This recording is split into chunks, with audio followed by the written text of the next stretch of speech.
مافی هاوڵاتیانی کوردستان لەسەر حکوومەتی عێراق تەنیا موچەیە تەوەری ئەم هەفتەیی پرۆگرامی ستۆدیۆ 24 دەبێت بە بەشداری بەرهەم عەلی نووسەر و ڕۆژنامەنووس، دکتۆر سۆران بەرزنجی مامۆستای زانکۆ، دکتۆر چنار سەعد سیاسەتمەدار، دکتۆر محەممەد شاکر ئەندامی ئەنجومەنی نوێنەرانی عێراق.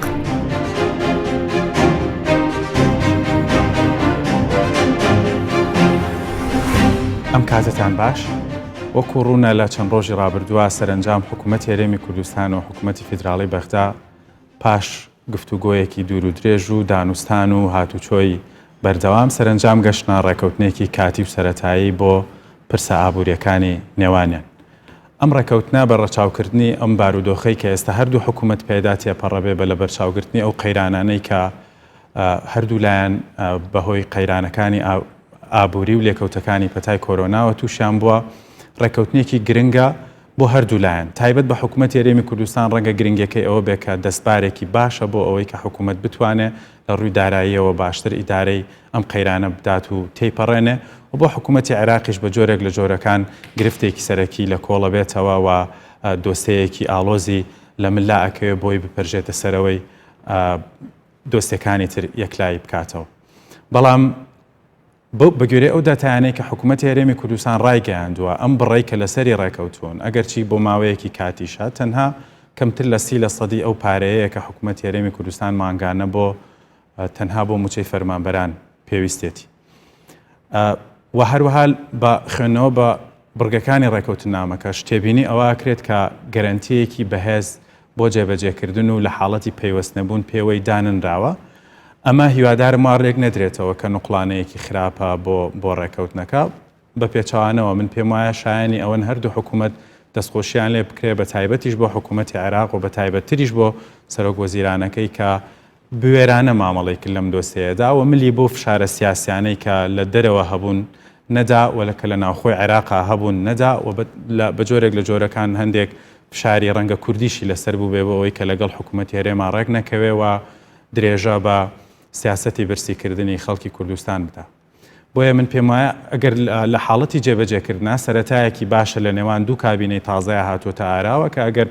پەیوەستبوون و پابندبوون پێوەی هەبێ ڕەنگە بێتە سەرەتایەکی باش بۆ ڕێکەوتنێکی گشتگیرتر. بەڵام پرسیارە جەوهەرەکە لێرەدا ئەوەیە ئایا مافی خەڵکی کوردستان وەکو خەڵک و مافی حکوومەتی هەرێمی کوردستانیش وەکو دامەزراوە لەسەر حکوومەتی فیدراڵی ئایا تەنها پرسی بودجەیە و پرسی موچەیە و تەنها لایەنی دارایە یانیش نەخێر کۆمەڵێک مافی دیکەی نەتەوەیی و کۆمەڵێک مافی کللتوری و کۆمەڵێک مافی ژیاری و کۆمەڵێک مافی سیاسی دیکەی تر بە گوێرەی ئەو دەستورەی کە عەقدی نێوان ئێمە و عێراقا دەکەوێتە ئەستۆی حکوومەتی فیدراڵی. بۆیە ئێمە هەوڵەدەین لەم پرۆگرامەیە ئەم تەوەرە بۆ ڕوژێنین و ئەو پرسیارە وردەکەینەوە بۆ ئەوەی ئەوەشی بکەینەوە کە ئەو مافانە چین کە لەسەر حکوومەتی عێراقین کە ئێمەی هاوڵاتیانی کوردستان و ئێمە وەکو حکوومەتی هەرێمی کوردستانیش لە ئەستۆی بەغدادا هەمان. من ئەگەڕێمەوە لای کاکبەرم بۆی هەم ئیداری بەرنامەکە بدا و هەمیش تەوەرەکان دابش بێت. دەستخۆش دکتۆر، من سەرەتا بەرلەوەی ینی ڕا لەسەر گفتوگۆکە بین یا لەسەر ئەو تەوەرە بین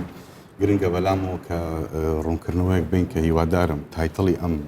گفتوگۆیە کە ئێمە دامانناوە ئایا مافی هاوڵاتیانی کوردستان لەسەر حکوومەتی عێراق بە تەنیا موچەیە وا لێک نەدرێتەوە یا بە هەڵە نەخوێنێت واش لێک نەدرێتەوە کە ئێمە موچەمان بەلاوە گرنگ نییە، وەڵکو موچە مافێکی گرنگە، بودجەش مافێکی گرنگە، یەکێکە لە مافەکان کە هاوڵاتیانی هەرێمی کوردستان مادام لە سنووری عێراقا ئەژین ئەو مافیان هەیە بەسەر حکوومەتی عێراق و لەوەش گرنگتر ئەوەیە کە حکوومەتی هەرێمی کوردستان هەرچی هەنگاوی خێرا و دروست و گونجاو هەیە چ لەسەر ئاسی عێراق چ لەسەر ئاسی ناوخۆی لە ڕووی ئابووریەوە لە ڕووی سیاسیەوە بیهاوێژێت بۆ ئەوەی کە بە زووترین کات ئێمە بکەینە دۆخێکە و کە ئیتر چیتر مشکلەیەک نەبێت لە ناو کوردستانە بە ناوی موچە، چیتر موچە سەردێڕی هەواڵەکان نەبێ گرنگە ئەمە بکرێ. ئەمە لەلایەک جێمە دێنە سەر جگەل لە موچە و بووجە باز لە مافەکانی ترەکەین، مافە دەستوری و یاساییەکانی ترەکەین کە هاوڵاتیانی هەرێمی کوردستان و حکوومەتی هەرێمی کوردستان بەسەر وەکو هەرێمێکی فیدرالی لەسەر حکوومەتی عێراقی فیدرال هەیەە. ئێمە باز لە مافی گەلەیەکەین و 100 ساڵێکە بە بێویستی خۆی بە پێ ئیرادەی خۆی لەکێنراوە بە دەوڵەتێکەوە و کراوەتە چوار پارچە پاسی خراوەتە سەر دەوڵەتێک و لای ئێمە خراوێنێتە سەر عێراق لە ماوەی ئەم 100 ساڵەیە ئەم نەتەوەیە چەندین جار لە نێو بێدەنگی و بێویژدانی و توان بڵێن بێڕەوشتی نێو دەوڵەتیا جینۆساید کراوە، مافی زەوت کراوە، خاچی وێران کراوە، جوگرافیای تەسک کراوەتەوە، مافەت ئابووری و سیاسی و کولتوریەکانی زەوت کراوە. نەتەوەیەکە کە توانم بڵێم بە قوربانیدانە گەورەکانی بە شۆڕشە گەورەکانی هەموو مرۆڤایەتی شەرمەزار کردووە. نەتەوەیەک ئێستا لەسەر ئاسیا هەموو جیهان بە گەورەترین نەتەوەی بێدەوڵەت ناسێنراوە. نەتەوەیەکە ڕەنگە بڵێم لە 2730 ساڵ بەر لە ئێستا خاوەنی ئیمپراتۆریایەکی گەورە بوو. هەموو ئەم گەلە سەردەستانە هەمووی لە بندەستیا بوون کەچی ئێستا تازە بە تازە پاش ئەم هەموو قوربانیدانە و پاش ئەم هەموو شۆڕش و ڕاپەڕین و زۆر شتی تر جینۆساید و هەموو ئەم شتانە ئێستا تازە بە تازە دیسان ینی زۆڵم لەسەر ئەم نەتەوەی بەردەوامە. ئێمە باز لە ماکەین لە دێمە سەر ئەسڵی مەسەرکە ئێمە باس بەشی کوردستانی باشوورەکەین کە لەسەر عێراقە. ئەمە خۆتانەزان لە ڕێککەوت نامی سایکس بیکۆ بە یەکەم جار کە کراوەتە سەر عێراق بەبێ ویستی خۆی خراوە بۆ خۆی ئەو زڵمێکی تاریخیە کراوە. پاشان دێت سەر ئەم 100 ساڵی چون گوزرانەوە، ئەم 100 ساڵی بە دنیایەک معانات گوزران هەمیشە لە بەر نەشتەری کوژاندنەوە و سڕینەوە و پاکتاوکردن و زەوتکردنی مافا بووە. هەموو ئەمانە لەناو عێراقا و عێراق هاوڵاتی هاوڵاتی کورد هەستی نەکرد بە عێراق دەوڵەتێکە بۆ ئەو. مادام ئەم هەستە نەبووە، مادام ئەم مافت زەوتکردن هەبووە، بێگومان هەوڵیەوە داوای بکە، داوای ئەم مافانەی بکە. پێم وایە ئەگەر وێنەکە بە گەورەی تەماشا بکەین، سەیری مؤسسەیەک بکەین یا وڵاتێک بکەین، چوارچێوەیەک بکەین، سنوورێک بکەین کە ناوی دەوڵەتی عێراقە، هەست دەکەین لەناو ئەو وڵاتە هەندێک کێشەی زۆر بنیەوی ئەساسی هەن کە ئەویش ئیشکالیەتی بەدامەزراوەی کردن و عەقلیەتی ئیدارەدانی ئەم دەوڵەتەیە. ئێمەی گەلی کوردستان بە درێژایی مێژوو وەکو باست کرد بە درێژایی حکوومەتەیەک لە دواییەکەکان لە دەستوری بۆ جمهوری دوایی بۆ حکوومەتێکی فیدرالی ئێمە بە درێژایی ئەوە هەمیشە گلەییمان هەبووە، هەمیشەش هەستمان کردیە مافخوراوین. کەواتە بۆ کە جمهوریە ئێمە مافخوراوین، کە دەستوریە و مەلەکیە هەر مافخوراوین، کە دەبێتە حکوومەتێکی دموکراسی فدرالی دیسان هەست بە مافخوراوی خۆمان دەکەین، ڕەزامەندیمان نییە. سنە حکومەکە شیع حکومەت دقیقاً وایە. جا پرسیارەشی من پرسیارێکە دەکەم لە پشت ئەوە، ئایا پێکهاتەکانی ناو ئەو دەوڵەتە بە دەرلەوەی کە گەلی کوردستان بە پێکهاتەی کووردە بە پێکهاتەکانی کە لەو هەرێمەدا هەین، ئایا لە بەشەکانی تری عێراق شیعە هەست بە ئەمان دەکات لە بەرامبەر بە سونە؟ پێکهاتەی سونە هەست بە ئەمان و ئاسوودەیی دەکات بەرامبەر بە شیعە؟ ئایا کریستیانەکان دۆخ و گوزەران و ژیانیان لە ئێستادا چۆنە؟ ئایا تورکمانەکان ڕەزامەندیان هەیە لەبەر ئەو دۆخە؟ ئایا ئافرەتانی پێکهاتە وەکو ڕەگەز لەناو ئەم وڵاتە هەست بە ماف و ئاسوودەیی دەکەن؟ ئایا منداڵ و گەنج و پیر و پەککەوتە؟ ئایا لێ قۆماوەکان ئایا نیسبەی هەژاری چۆنە؟ ئایا دادپەروەری چۆنە؟ ئایا فەساد چۆنە؟ ئایا دیموکراسیەت بە چ ئاستە گەیشتووە؟ ئایا ڕۆژانە و قوتی ژیانی خەڵک چۆنە؟ ئایا هەڕەشەکانی ئیرهاب و تیرۆر چۆنە؟ یعنی هەموو ئەو پرسیارانەی کە بۆ هەموو تاکتاکی هاوڵاتیانی ئەم وڵاتە بەردەوام ڕۆژانە دێڵێنەوە بەداخەوە جوابەکانیان نەرێ نییە. یعنی جوابەکان ئەوەیە کە خەڵک لە ئاستی تاک تا ئاستی کۆ تا ئاستی پێکاتە تا ئاستی ڕەگەز تا ئاستی ئتنیک تا ئاستی مکەون یا پێکهاتەی دینی و مەسەبی کەس لەناو ئەو قەوارەیە هەست بە ڕەزامەندی ناکە. کەواتە ئێمەی گەلی کوردستانیش جوزئێکین بەشێکین لەناو هەموو ئەو تۆڕی کێشە لێک ئاڵاوانەی کە لەناو دەوڵەتە هەیە کە ئەویش لە ئەساسدا گرفتە سەرچیەکە دەگەڕێتەوە بۆ بنیادی ئەم دەوڵەتە و عەقلیەتی ئیدارەدانی ئەم دەوڵەتە. هەمیشە عەقلیەتێک لەناو ئەم وڵاتە حکومڕانی دەکات بە درێژایی مێژوو بەداخەوە بووتە کولتور بووتە پەروەردە بۆتە بەشێک لە کەسایەتی ئەم تاکەکانی ناو ئەم وڵاتە یا ئەو کۆمەلگایە ئەویش عەقلیەتی زاڵبوون و کۆنتڕۆڵکردنە تا ئەو کاتەی بڕیار نەدرێ لەناو ئەو دەوڵەتە عەقلیەتێکی جیاوازتر و بە قبوڵکردنی ئەوەی کە ئێمە دەکرێ هەبین بە پێکهاتەی جیاواز و بە خصوصیەتی جیاواز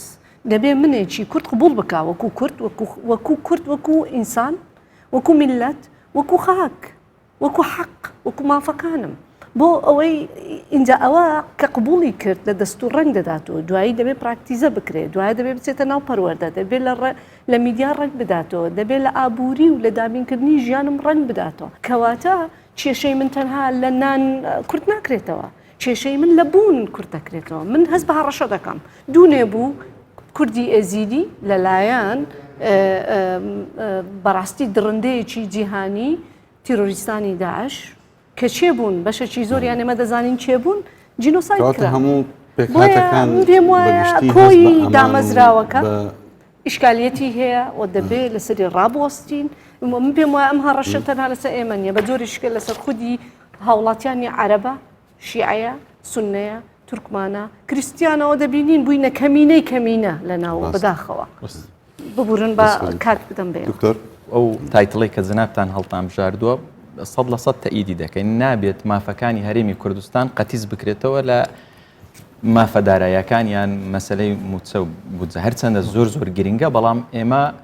ئەگەر باس لە مافە دستوریەکان بکەن ئێمە کۆمەڵێک مافی ترمان هەیە کە دستور لە ناو دستور جێی کراوەتەوە بەڵام بەڕاستی حکوومەتی عێراقی بە ئینتقائیەت و بە سلکتیف تەعامل لەگەڵ دەستور دەکات ئەو مادانەی کە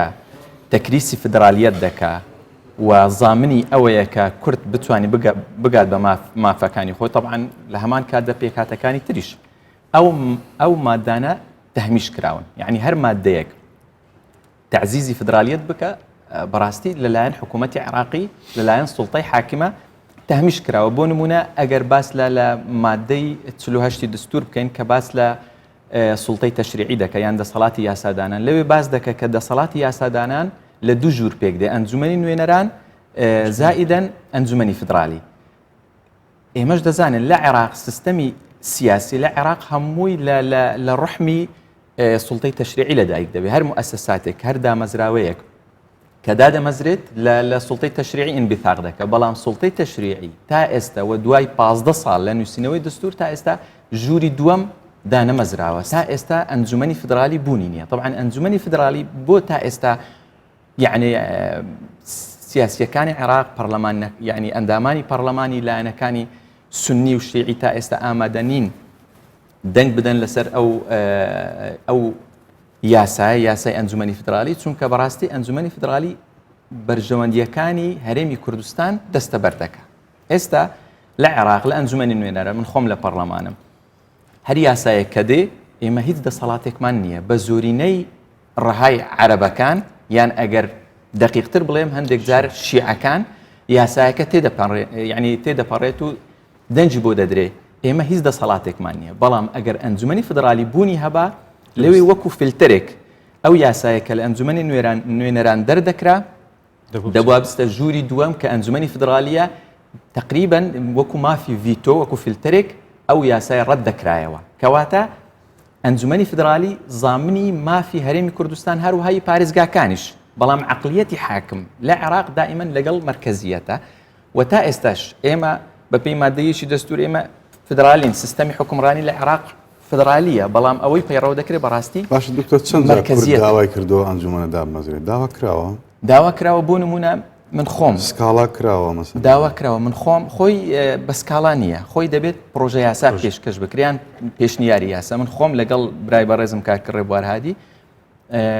پێشنیاری یاسامان پێشکەش کرد کە یعنی دوای کارکردن ماوەی 6 مان کارمان لەسەر ئەو یاسایە کرد و سوودمان وەرگرت لەگەڵ لە دستوری دەوڵەتە پێشکەوتووەکان یاساکەمان تقریبا ماوەی ساڵێکە پێشکەشمان کردووە بە سەرۆکی پەرلەمان بەڵام تا ئێستا کاری لەسەر نەکراوە پێشبینیش ناکرێن کاری لەسەر بکەن هەرێمی کوردستان هاوڵاتیانی کورد یانی پێکهاتەکانی تریش هەمویان بەشدار بن لە ئیدارەدانی موسساتی دەوڵەت بەڵام ئێستا دەبینین زۆربەی پۆستەکان کورد دوور خراونەتەوە لە پۆستەکان بەهۆی نەبوونی ئەم دەستەیە ئەم طبعا لە مادەی 105 باس لەوە دەکە کە پێویستە بە یاسا ڕێک بخرێ ئەو یاسایە دەرکرا لە خولی ڕابردوو بەڵام تا ئێستا ئەو دەستەیە دانەمەکرا سونەش لەگەڵ ئەنجومەنە فیدرالیە نیە یا بەس زۆرینەی بڵین عربی شیعە تا ئێستا سونەش تەئیدی نەکردووە سونەش تەئیدی نەکردووە بزانێ- هەرچەندە لە ساڵحی سونەیە و لە ساڵحی پارێزگاکانیشە یعنی هەر پارێزگای بەسڕە کە ئێستا یعنی زۆرترین داهاتی عێراق لە پارێزگای بەسرە یعنی بەدەست دەکەوێت بە تایبەتی نەوتە دەبینین لە دۆخێکی خراپ و چەندین زار مزاهرە دەکەن لە دۆخێکی خراپ دەژین هەم لە ڕووی ئابووری لە ڕووی نەبوونی کارەبا نەبوونی خزمەتگوزاری داوای بوونی هەرێمیشیان کرد کاتی خۆی کە ڕەت کرایەوە دروستە ئەوە لە ساڵحی ئەوانیشە بەڵام عقلیەتی حاکم بەڕاستی لەگەڵ ئەوە نییە لەگەڵ مرکزیەتە دایانەوەی ئەوانەی کە لەسەر حکومڕانی دایانەوەی خۆیان دەست بەسەر هەموو کایەکانی دەوڵەت جگەل لەو بۆرە بەس جگەل لەو پرۆژەس یاسایی کە باسیەکەی ئەڵێ بێ ئامادە بکرێ یعنی کورد مانۆڕێکی سیاسی کردووە لەسەر ئاستی گەورە بۆ ئەوەی کە ئەو ئەنجومەنە دامەزرێ بە کورتیەوەی بڵێ خۆی ناڵێم یعنی ڕێکارەکان بەو شێوازن کورد یعنی ئەو یاسایە لە دەستور لە مادەی 65 دەستور باس لەو بوونی ئەو ئەنجومەنە دەکات باس لەوە دەکە کە پێویستە بە دەنجی دوو لەسەر سی پەرلەمانتاران ئەم یاسایە دابمەزری کەواتە ڕێکارەکە دەستور ڕێکی خستون یعنی کورد ناتوانانی بچیت ئەگەر سکاڵاش بکە بەڵام دەستور باس لەوە دەکە ئەو ئەنجومەنە بەڕای من ئەوە شێکە لە هەڵەکانی لە کاتی نووسینەوەی دەستور دەبووە ئەنجومەنی فدرالی یعنی هاوتەری بی لەگەڵ ئەنجومەنی نوێنەرانەوە نەکەوێتە بەڕەحمی ئەنجومەی ئەوەش یەک لە هەڵەکان بوو بۆیە نەهاتی دەکایەوە بەڵام کاکتۆر ئەمن پێم وایە ئەوەی کە جنا بدەی فەرمووی هەمووی پەیوەندی بە کێشەیەکی گەورەترەوە هەیە ئەوەی کە دکتۆرە چنار ئیشارەتی پێکرد پەیوەندی بە بنیاتی ئەم کیانەوە هەیە کە پێوترە عێراق ینی وڵاتێکە لە سەرەتاکەیەوە هەر بە ناجۆری و بە ناڕێکوپێکی دروست کرابێ ئێمە پێشبینیمان نابێ بۆی هەبێت کە وڵاتێکی میسالی دەرەچێکە بەداخەوە من خۆشم لە بەرەوەی قانونیم ڕەنگەم قسە بۆ من قورس بێ کە بڵێم ئایدیاڵی بیری لێ بکەینەوە باسی مادە و دەستور و قانون و ئەوانەی بۆ بکەین چونکە ئەزمموی ئێمە سەلماندوویەتی کە قانونەکان لە دوجارە ئەبنا هەر ئەو وشانەی کە لەسەر کاغەزەکان هەن و لە ئەرزی واقعا دەرفەتی جێبەجێکردنیان نایە بە دەستوریشەوە یعنی هەر ئەو دەستورەی کە جنابەت باست کرد کۆمەڵێکی زۆر لە مادە و لە بڕگەی ئەوەی تایە کە لانی کەموا ئەکەن کە هاوڵاتیانی کوردستان وەکو هاوڵاتی جارێ وەکو هاوڵاتیەکی پلەیەک مامەڵەیەکی ئاساییان لەگەڵا بکرێ و بە هیچ شێوەیەک پەیوەنددار نەبێ بەوەی کە ئایا حکوومەتەکەی من کە حکوومەتی هەرێمە لەگەڵ حکوومەتی فیدراالیە هەندێک کێشە و ئالۆزی سیاسی و حکومڕانی خۆیان هەیە نابێ منی وەکو هاوڵاتی باجەکەی بدەم ئەمە ئەگەر پەیوەستکەینەوە بە تەوەری سەرەکیەوە ینی ئەگەر هاتوو من بڕیار بێ مافی دارایی خۆمم هەبێ و بژێویم هەبێ لەسەرم حکوومەتانە منی هاوڵاتی نابێ باجی ئەوە بدەم کە ئەوان چناکۆکیەکیان لەبینایە و ئایا لەسەر خاڵی گومرگی ڕێکەکەون یان ڕێک ناکەون لەسەر داهاتی نەو ڕێکەکەون یان ڕێک ناکەون ئەمە کاک دکتۆر لەو شوێنە یەک قەوس بدێ من ئەگەر لەمڕۆ بەدواوە حکوومەتی عێراقی جا هەر کەسێک کە حاکمە لەوێ توانی چۆن لە خەمی منداڵێکی بەسرا و نەجەف و کەربەلایە بە هەمان شێوە لە خەمی منداڵێکی هەڵەبجەیی و ڕانیە و گەرمیان و زاخۆبی باشە ئەگەر توانی خەمەکان بە یەکسانی دابەش بکە بە دڵنیایی هەموو ئەو کێشە بنیێویانە چارەسەر دەبن ئەگەر وەکو دکتۆر باسی کرد توانی جیاوازی بکە لە نێوان ئیشکالیەتی سیاسی و ئیداری بینی مؤسسات لەگەڵ حقوقی یا مافی هاوڵاتی لە هەرچێی ئەو بقعات جغرافیە بێ کە ناوی دەوڵەتی عێراقا ئەو کاتە بەڕاستی هاوڵاتی لەوێ هەست بە ئامان دەکا و هەست دەکا جیاوازی بەڵام ئەم کێشەیە لە 1900 طبعا ئەگەر پێشی دەوڵەتی عێراق لە 1907 شێخ عەبدولسەلام بارزانی داوای کۆمەڵێک ماف دەکا ئەو دەمای کە دەوڵەتی عێراق جارێ دروست نەبووە و داوایە ئاڕاستەی عوسبەت الئومەم و ئاراستەی حتا ئیمپراتۆرەتەکان دەکات کە جارێ لە حاکم بووینەوە عوسمانیەکان دوای ئەوەش داوا دەکا حەقی خوێندن بە زمانی کوردی حەقی بەشداری لە مؤسساتی ئیداری و حەقی دابینکردنی ژیان و خزمەتگوزاری بۆ مەنتیقەکانی کوردستان ئەم ڕەوتە هاتووە لە ئیتفاقیە 11 ئازار دوای ئەوە جاریشکە تەکیدی لێ دەکرێتەوە دوایی دێتەوە لە دەستوری عێراق و لە دوای وەرچەرخان و قۆناغێکی تر دیسان جاریشکە تەکیدی یعنی ئێمە ئیشکالیەتی بنیەویمان هەیە ئەم عەقلیەتە قبوڵێتی کۆمەڵک مافی ئەساسی بنیەوی هەیە لەوەتی ئەم دەوڵەتە دامەزراوە بۆ توی دابین بکە کە بریتە لە مافی ژیان ئازادی بە کەرامەت ژیان پاراستنی خاک بوونت بەست. کولتورت پەروەردەت اینجا نان من بەڵام پێم وایە ئەوەی کە ئێستا ڕوودەدا ئافۆم بەڵام دەکەی ئاخر قسە ئەوەی کە ئێستا ڕوودەدا دەرەنجامی کێشە بوونیەویەکانە یعنی ئیفرازاتە ئەوە بەست. لێکەوتەیە نەک سەبەبە سەبەب نه، نییە ئەکید. ئەم قوارەی کە ئیستا پێوترێ هەرێمی کوردستان دەرەنجامی ئەم دەستورە نییە کە عێراقیستە هەیەی و دەستی پێوەگرێ ئێمە نمونەیەکی زۆر فەریدین لە دنیاە لەو وڵاتانەی کە فیدراڵیان جێبەجێ کردووە ئێمە کیانێکی سربەخۆی دیفاکتۆ بووین بەبێ احترافی دەولی بەڵام کە دێین دوای ساڵی 2023 دەگەڕێینەوە عێراق بە سێ مەرج دەگەڕێنەوە بە قەناعەتی من مەرجی سیاسی کوردستان سێ مەرجوە ئەو بۆ کە سیستەمێکی فیدراڵی پەیوەندی ئێمە و عێراق ڕێخا و ئەم فیدراڵەتە بێت دووشتی تیا ڕەنگداتەوە لەناو ئەم فیدراڵێتە مەسلەی توافق و مەسلەی شەراک جارێوە پەیوەندی بە فیدراڵەتەوە هەیە و کوتم لەو 26 وڵاتی کە فیدراڵەتی تیا جێبەجێەکرێت هەمیشە بە جۆرێک لە جۆرەکان زۆرینەی هەرە زۆری وڵاتانی فیدراڵی ئەوانن کە فرەپێکاتن کە وڵاتێکیش فرەپێکاتە بوو فیدراڵێت دەیەکو بەدیلی سربەخۆیی وەکو بەدیلی سربەخۆیی تەرحەکرێ و ئەبێتە سیاسەتێکی تەوافقی و یعنی با بڵێن حەلێکی مامناوەندی لەبەر ئەوەی بەدیلی سربەخۆیە هەمیشە ناز و دەسەڵات و امتیازات و تایبەتمەندی هەرێمەکان و پێکاتەکان لە وڵاتە فیدراڵەکانە زیاترەوەکەوەی کە لە حکوومەتی فیدراڵی هەیە حاڵی فیدراڵێتەوەی کە جەنابەت باست کرد بە دیوێکیا لە ڕووی سیاسیەوە ئەوەیە کە تۆ هەتا ئێستا سیمای فیدراڵێت بە عێراقەوە نییە ئەگەر سیماکەی تەنها ئەوە بێ کە هەرێمێکی تایە ئەم هەرێمە هەرتیا بووە واتە عێراق لە ڕووی پراکتیزەوە هەتا ئێستا وڵاتێکی فیدراڵی نییە لەو ڕۆژەوە کاک دکتۆر ئێستا یەک لە سیماکانی فدرالیەت مەبدەئی تعددی ئەقالیمە بەڵێ، بەتاکید. یعنی چەند هەرێمێکە بە نەک بەڵام ئێستا ڕێگری لەوە عقلی هاوڵاتی عێراقی بەدڵنیایە نییە بەڕاستی. ئەمە لە ڕووی فیدراڵیسەوە بە شێوە گشتێکەیە گەر باسێکن هەڵبەت من دوایە باسیشی ئەەکەم کە فیدراڵێت تەنها دیوە سیاسەکەی نییە دیوێکی ئابووریشی هەیە کە ئێستا ئەوە هەر وجودی نەهێڵاوە لە ڕێگەی دوو یاسای نادەستوریەوە لە ڕووی مۆزوعی توافقەوە توافق بۆچی دانراوە ینی مەسەرەن کاتی خۆی سەرکردایەتی سیاسی کوردستان زۆر هەوڵی دا و جەختی لەسەر کردەوە پەیوەندی بە هاوکێشەیەکی لۆجیکیەوە هەیە ئەویش ئەوەیە تۆ هەم لە ڕێگەی ئەنجومەنی فیدراڵیەوە کە وەکو فیلترێک دانراوە بۆی ڕێگری لە حکمی زۆرینە و لە زاڵێتی و لە دیکتاتۆریەتی زۆرینە بکرێکە بە درێژایی 100 ساڵ ئێمە چەشتومانە ئەمە کە نەکراوە هاتوون لە ڕێگەی مەبدەئی سیاسی تەوافقیەوە ئیشی لەسەر کراوە کە ئەم مەبدەئە ڕەنگە هەتاوەکو ساڵەکانی کۆتایی 2013 بە جۆرێک لە جۆرەکان ڕەچاو بکرایە ئێکەواتە کە دواتر دەیتە سەر مەسەلەی شەراکەت تۆ لە 100 ساڵی ڕابردووە هەرگیز لە چاوی ئەم عێراقەیە تۆ هاوبەش و هاوشان نەبووی هەر لەبەر ئەوەیە مێنتاڵەتی و عەقڵێتی حکومڕانی سیاسی پەیوەندی بۆەوە هەیە یعنی تۆی وەکو هاوبەش پێ قبول ناکرێ نەکەی قبولە لێت دەترسێ ترس لە فرەی ئەم عقلە دەبێت ئەم ترسە بڕەوێتەوە ترسەوەی کە ئێمە کوردین و عەرەبین و تورکمانین و کریستیانین و ئەوە بەڵێ اینجا ئێمە لەناو عێراقێکی لەم شێوەیە لەناو عێراقێکی لەم شێوەیە من پێم وایە بۆی دوورکەوینەوە لە ئایدیالیستی و بۆی دوورکەوینەوە لە میسالیت و ئەوانە قەناعەتی من ئەوەیە کە دووبارەیەکەمەوە بۆ منۆک و قانونیەک زۆر قورسەکە زۆر باسی دەستور و قانون و ئەمانە بکەین لە ئێستا لە عێراقا سیاسەتی ئەمری واقع جێبەجێکرێ من دوێنێ کۆمنتێک ئێستا ڕوونێکەینەوە کۆمنتێکی زۆر جوانی نیویۆرک تایمزم خوێندەوە کە باس لە سەردانەکەی شاندی عێراقی و ئەگەری ڕێکەوتنی ئەمریکا و عێراقەکە ئەڵێ باشتر وایە ئیدارەی ئەمریکا بۆی کە ئێمە ئەزمونێکی شەشمانگی ڕابردوو شتێکی زۆر جوانی بۆ ئەمریکا ڕوون کردەوە ئەوەی کە لە عێراقا ئاگوزارێ مەسەلا مؤسسات و دەستور و قانون و پەرلەمان و ئەوانە نییە ئەو نمونەی شێوازی دەست لە کارکێشانەوەی عادل عەبدولمەهدی زەق کردوێتەوە ئەڵێت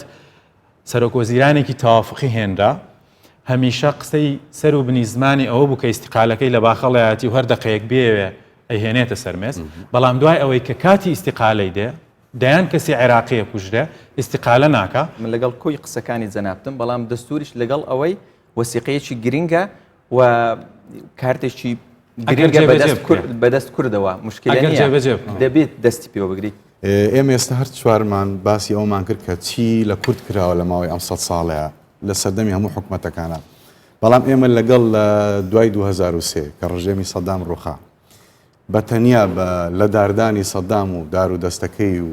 ئەمانە ئێمە کۆمەڵێک کەیسی گرنگ هەبوو دامان خست دوای من حەزەکەم دکتۆرە وەکو وەزیری شەهیدانی پێشوو ئەو لەمێ ڕەنگە زیاتر شارەزا بێ ئێمە کۆمەڵێک کەیسی زۆر گرنگی جینۆساید و هەموو ئەو تاوانانی کە حکوومەتەکانی تر کردیانە فایلەکانمان هەمووی داخست و لەگەڵم حکوومەتەیە بۆ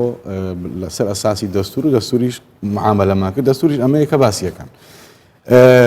بۆچی بەڵام بەپێی هەموو یاسا نێودەوڵەتیەکان ئێوە یاسا ناسەکان لەمە شارەزاترن هەموو حکوومەتێک کە دێ میراتگیری هەموو کار و کردەوە و تاوان و بڕیارەکانی ئەو حکوومەتەی ترە و قەرز و هەموو شتەکان لە ڕووی ئابووری سیاسی کۆمەڵایەتی فەرهەنگی هەر شتێک یعنی بۆچی حکوومەتی عێراق لە چادرەکەی سەفوانەوە تا ئێستا پارەی کوێتەیەت لە پارەی داگیرکاریەکەیە کە 30 ساڵ پێش ئێستا ڕژێمی سەدام کردوێتی ئێمە لە دوای 2023 کە سەدام ڕووخاوە چەندین حکوومەت گۆڕاوە لێرە بۆچی ئەوادە بەڵام بۆچی تا ئێستا قەرەبووی لایەنی کەم وێرانکردنی کوردستان ناداتەوە قەرەبووی ئەوە ناکاتەوە کە تۆ سی نازان بە درێژای دەوڵەتی عێراق ئەم هەرێمە ئەم شارانەی کوردستان لە ڕووی ئابووری ئەوانەوە زۆر پاشخراب بوون تا شەقامێک لێرە دروستەکە 20 شەقام لە جنوب و ناوەڕاست شارەکانی تر دروستەکرا تا کارگەیەک دروستەکرا لە سەدان کارگە لەوێ دروستەکرا ینی جگە لە تاوانەکانی ترکە کراوە بەڕای من ئێستاش درەنگ نییە ئێستاش درەنگ نییە ئێمە لەسەر ئەم کەیسانە کەیسی هەڵەبجێ کەیسی ئەنفالە ئیگەرمیانە بادینانە بالیسانە ئەنفالی بارزانە ئەتە کەرکووکە تعریبە هەموو ئەم شتانە خورمات و هەتا ئاخر تاوانەکان تا شنگالیش کە بە تەقسیری حکوومەتی عێراقی و سوپای عێراقی و بە لەلایەن داعشەوە کرا ئێمە هەموو ئەم کەیسانە نازانم وەزارەتی شەهیدان چی هەیە لەم بارەیە بەڵام ئێستاش دەڵێم هینێک هەبێ دەستگایەک هەبێ کە خاص بە دوواداچوونی ئەو زیانانە بکە کە هاوڵاتی کورد یا هاوڵاتی کوردستانی بە درێژایی حکوومەتی عێراقی گەشتەوەمە نابێ بۆ سینەسەری ئەوەی لە محکەمەی فدرالی عێراقی ئەکرێ شتشانێکی عێراقی بکرێ ئەوەی کە بەسەر ئاسی نێودەوڵەتی لەسەر ئاسی نێودەوڵەتی ئیشی لێ بکرێت یا دادگا نێودەوڵەتیەکان ینی حکوومەتی هەرێم ئەبێ بەڕاستی پارە خرجکا بۆ ئەمە کاتدانێ بۆ ئەمە بۆ کۆکردنەوەی بەڵگا ئەجا لەسەر ئاستی تاک و خێزانیش چێ زیانی پێگەشت و ئەبێ بەڵگەکانی خۆی تەسلیمی حکوومەت بکە دەستگایەک هەبێ بۆ ئەم شتانە بە بەردەوامی ئیشی لەسەر بکەین ئەوەی دادگای فدرالی پێکرێ با بیکە ئەوەی لەسەر هەر ئەسڵەن ئەبێ دۆزی کورد لەوە دەرچێ بڵێن ئەمە کاروباری ناوخۆی عێراقا هیچ دەوڵەتێک نەوێرە دەستکاریکە بەو پاساوە نەوێرن دەستکاریکەن من بڵێن کاروباری ناوخۆی عێراقا بەتەنیا لەسەر بیرکردنەوە ینی پێشکەشکردنی ئەم بەڵگانە ئەمە کتێبێکی خۆمە دووجار چاپم کردووە ئەم کتێبە باسی بیرەوەری گەنجێکی ئاشوریەکە کریسیانە ناوی شێرزاد مەسیحیە پێڵن شێرزاد فەرمان ئەمە ساڵ بە 16 ساڵی گیراوە لەیان ڕژێمی بەحسەوە لە بەرۆی سەر بە ڕێخستنەکانی پارتی دموکراتی کوردستان بە لە هەشتاکان گیراوە 15 ساڵ حکم دراوە ئەو وەختە هەموو برادەرەکانی ئەعدام کراون ئەم لە بەرۆی لە 18 ساڵ کەم دەربووە 10 ساڵ و 8 لەناو زیندان بووە ئەو 10 ساڵە بڕوا بکە ئەم کتێبە ناوی سەدان ناوی تایە سەدان بەڵگەی گرنگی تایە لەسەر ئەوەی کە ڕژێمی بەعز لەو 10 ساڵە لە ناو سزنەکان چی کردووە ئەتوانی بڵێ ئەوە مێژووی 10 ساڵی سزنەکانی عێراقا بەڵام تا ئێستا دەستگایەک نییە لە کوردستان ئەم بەڵگانە و ڕەنگە هەرچی زیندانیەکی سیاسی هەبێ ڕەنگە زیندانی سیاسی هەبێ بە سێ کتێبیوە بیرۆرەکانی تەواو نەبن ئازارانەی پێگەشتووە من ئەڵێم هەرچی هاوڵاتیەک هەر جوتیارێک خاکی سوێتێنراوە گودی تێک درراوە هەر زیندانێکی سیاسی هەر دایکێک ڕۆڵەکانی لە سێدارە دراون هەر هەتا ئێستا کە دەغڵەکەی سووتێنن هەتا ئێستا کاسنە سەر ریزە دوکانەکەی لە کەرکوو گەڕوخێنن ئەبێ ڕێگە ئەم ڕێگە یاساییە بگیرێتە بەر لە دژی بۆ ئەی هەموو عالم تێبگە ئێمە بە تەنیا مشکلەی موسەمان نییە لەگەڵ عێراق ئێمە مشکلەی موچە و بودجە و هەزاران مافی ترمان هەیە بەسەر دەستگامانەیە کاک بەرەم بەڵام ڕەنگە بە ئیش خۆی هەڵنەستێ ئێمە وەزارەتێکمانەیە ناوی وەزارەتی شەهیدانەکە دکتۆرە وەزیری بۆ حەزەکەم خۆی باسیکە ڕەنگە معنی بێ بەو ئیشە وڵات دکتۆر کاک بەرهەم بابەتێکی زۆر گرنگ زۆر زیندوو دەوروژێنن پێم وایە مەلەفی جینۆساید مەلەفێکە زۆر زیندووە نەکەر زیندووە ئێمە قسە لەسەر ئەو تاوانانە بکەین کە لە ساڵانی هەشتا و لەسەر ئەم وڵاتە و بەدبختیانەی کە ڕوبەڕوومان بۆ ئێمە قسە لەسەر ئەو دۆسیانە بکەین کە زۆرن ئێمە لەوێدا لێرەدا دەبێت بەڕاستی گلەی لە خۆمان بکەین پێش هەمووان لە من لەوەی کە ئێمە وەکو پێویست لەسەر ئەو مەلەفە بە بەردەوامی بە منەظەمی بە سیستماتیک کارمان نەکردووە ئەم مەلەفە مەلەفی ڕۆژێک و دوو ڕۆژ نییە من هەمیشە گلەی ئەوە دەکەم لە سەرکردایەتی سیاسی کوردستان دەڵێم لە دوای ڕاپەڕینەوە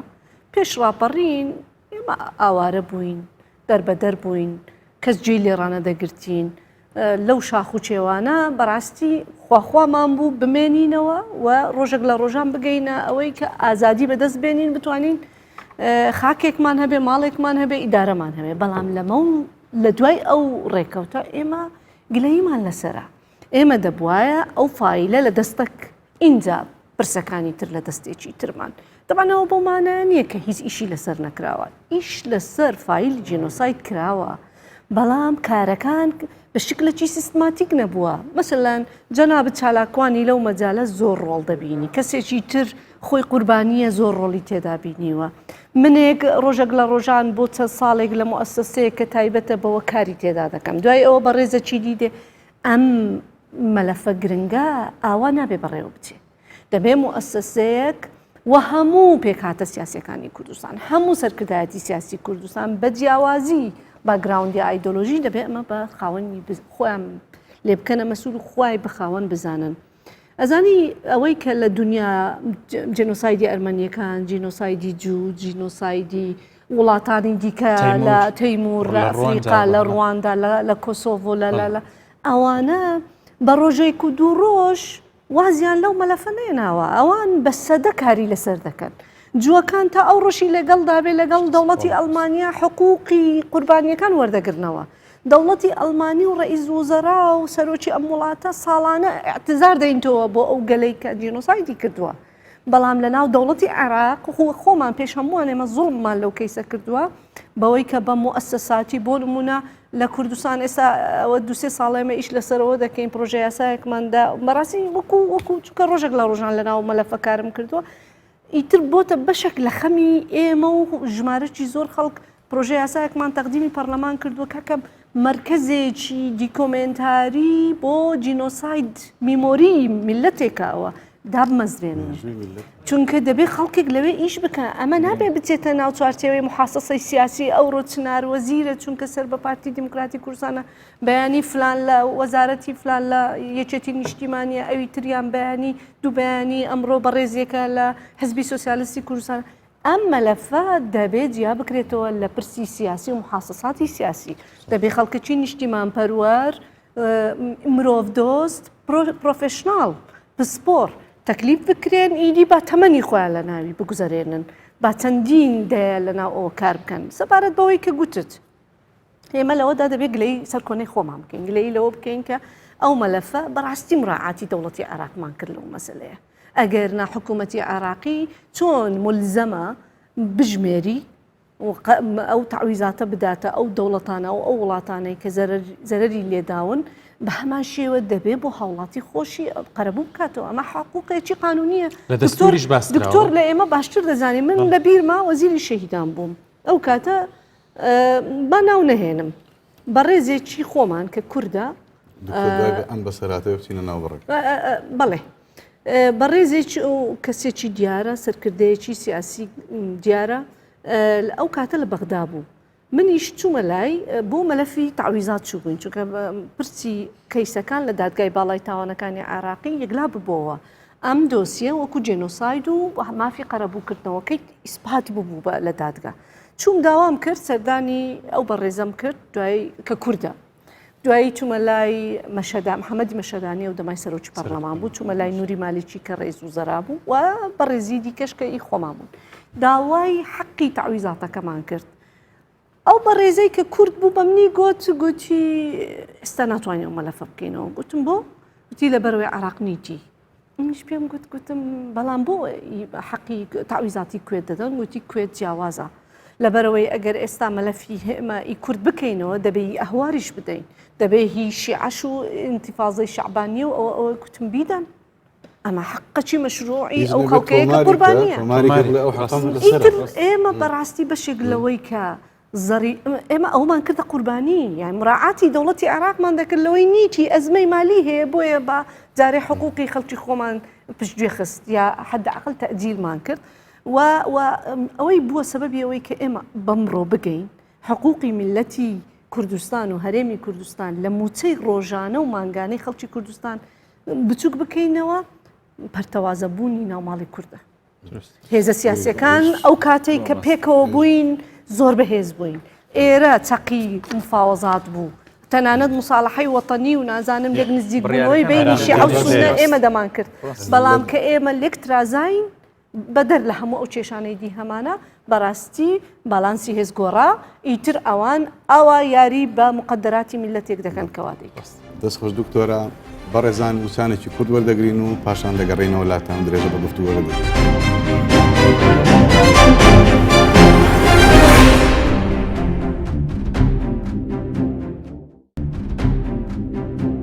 دووبارە سڵاو گەڕاینەوە لاتان بۆ درێژەدان بە گفتوگۆ تەوەری سەرەکیمان ئەوەیە ئایا مافی هاوڵاتیانی هەرێمی کوردستان مافی هەرێمی کوردستان لەسەر حکوومەتی عێراق بە تەنیا موسە و بودجێ دکتۆر محەممەد تێبینیت هەبوو لەسەر قسەکانی بەڕێزم لە مادەی نوۆی ئەم یاسای بودجەی ساڵی 2019 حصەی هەرێمی کوردستان لە مجموعی ئینفاقی فعلی تحدید کراوە یعنی لە نەفقاتی جاریە و نەفقاتی مەشاریعی استثماری دوای ئەوەی نەفقاتی سیادی لێی استبعاد کرا طبعا ئەوەش نادەستوریە بە پێی مادەی 121 دەستور بەندی سێم دەڵێت تحدد حصة الإقليم وحدد حصة عادلة للإقليم من الواردات المحصلة اتحاديا يعني بيوستا حصي هريمي كردستان لكوي قشتي داهاتي دولتي اتحادي دولتي عراق دابين بكري بلام أويبو هريمي كردستان نيردراو تحديد كرا دواي استبعاد النفقات السيادي لصالي 2019 كزوربي احتمال هاولاتياني هريمي كردستان أو حقيقة نازانا بريش 65 تريليون نفقات السيادي بو يعني النفقات السيادي سطو يازده فقره بو كمصاريف هرسي سروكايتي وعقود تراخيص ودانوي قرزكان 65 تريليون دينار بو كخوي بودزي عراق 136 تريليون بو تقريبا نيوي بودزا استقطاع كرا انزا حصي هريمي كردستان تحديد كرا والله دكتور من ما بستم هو وراك ما بستم بش بستنا بدستو ودستي وقلتني ڕێک ئێمە کە دەبینین لەو شوێنەیە کە پێشێ لەکرێ لەو شوێنەیە کە بنپێخرێ لەو شوێنەی کە لەوەی کە دژی کوردستان بێ زەقەکرێتەوە لەو شوێنەشی کە لە بەرژەوەندی کوردستان بێ من کۆکم نابین دێ و جێبەجێ ناکرێت ئێمە هیچ شکالێتەکەم ئەوێ دکتۆر ئێمە هیچ جیاوازیمانی ئەمە 100% لەگەڵ جەنابەت متفقم ئێمە کە باس لە مافە دستوریەکان دەکەین مەبەستمانەوە نییە لە یعنی ئێستا دەستور پێشێل نەکراوە بەعکسەوە منیش تەئیدی قسەی جەنابەت دەکەم کە دەستور پێشێل کراوە اینجا ئەگەر باس لەو یاسایی بکەن لە حصەی هەرێمی کوردستان ساڵی 2019 ئەو نسبەیە کە لەو هەرێمی کوردستان تحدید کرا 12.67 بوو کە زووتر 17% بوو و بەپێی آخر ئیحسایی کە جیهازی تەخطیطی مرکزی سەر بە وزارەتی تەخطیطی عراقی کە لە کۆتاییەکانی ساڵی 2017 ئەنجامیاندا کۆی دانیشتوانی عراقی بە 38 ملیۆن و کەسر تخمین کرد و کۆی دانیشتوانی هەرێمی کوردستانی بە 5 ملیۆن و کەسر تخمین کرد کە ئەگەر بەپێی ئەو ئیحسائەبی حصەی هەرێمی کوردستان 14% بەڵام ئەوان 12% بۆ هەرێمی کوردستان تحدیدیان کرد کە باسمان لەوەش کرد نەفقاتی سیادیش لێ استبعاد کرا 12%ش نیە 6% بۆ هەرێمی کوردستان ڕەوانە کرایە دروست ئەوە مەبەستم لەو غوبنە زۆرەیە لەو حتى لە مافەش لە شایستە دارایەکان غەدرێکی زۆر لە هەرێمی کوردستان کرا هەرچەندە ئێمە دڵمان بەو یاسایە خۆش بوو و هەرێمی کوردستانیش وەکو دەستکەوتێک تەماشای کرد بەڵام لە ڕاستیدا لەو یاسایەش زوڵمێکی زۆر لە هەرێمی کوردستان کرا یعنی بۆ نمونە نەفقاتی سیادی کە لە حصەی هەرێمی کوردستان استقطاع کرا بۆ نەفقاتی سیادی بەشێکی زۆر لەو پارانەی کە بۆ نەفقاتی سیادی سەرف دەکرا ئەوە بوو کە عێراق قەرزەکانی خۆی بداتەوە هەرێمی کوردستان لە ساڵی 2014 تا ساڵی 2018 قەرزی کرد بۆ دابینکردنی موچەی فەرمانبەران بەشدار بۆ هەرێمی کوردستان لە دانەوەی قەرزی عێراق بەڵام قەرزەکانی هەرێمی کوردستان داخلی نەفقاتی سیادی نەکرا یعنی بەڕاستی یعنی هەر بە ئاشکرا زوڵمێکی یەکجار زۆر لە هەرێمی کوردستان دەکرێت نەک تەنها یعنی مافەکانی تری دەستوری پێشێل کراوە بەڵام لە ڕووی داراییش بە هەمان شێواز بینیشمان کە ساڵی 2019 ئێستا دۆخەکە بە شێواز دەڕەوە دروستە کاکتۆر بەڵام تێبینی من یەک شتە ئەویش ئەوەیە کە ئەوەی کە کاکبەر هەموو دکتۆرە چنار فەرموویە مەسەلەی حەق کە ئێمە باسیەکەین کە ئێمە باسی مافەکەین ئێمە هەر لە مناڵەوە بۆ گۆشکراوین کە ئەڵێن ماف ئەسەنرێ نادرێ یعنی ئەمە تێزێکی واقعیشە بەڕاستی ئێمە خۆمان چیمان کردو بۆی ئەو مافانەی خۆمان وەرگرینەوە نی با من نمونەیەک بۆ جەنابەت بڵێم ئێمە لە وڵاتێکین کە بەشەڕ زمان مەسلەی ڕێزگرتنی زمان و احترامی زمانی ئێمە وەکوەوەی کە بە زمانێکی ڕسمی بناسرێ لە دەستورەکە جێگیر کراوە. بەڵام ئەوەی کە جێهێڵدراوە ئەوەی سەرکردایەتی سیاسی ئێمە کردوێتی لە ساڵی 2004 و 2005 زمانی کوردی ینی شتێکی زۆر زۆر سادەیە لە دەستورا جێ کردوێتەوە و ئەو سێکتەرانەشی دیاری کردووە لەوەی کە ئەبێ زمانی کوردی تا بەکار بهێنرێ. بەڵام من گلەیە لە ئێوە لە نوێنەرانی کورد بکەم چی نوێنەرێکی کوردستان تایسە توانیوەتی لە پەرلەمانی عێراقا کە یەکێکە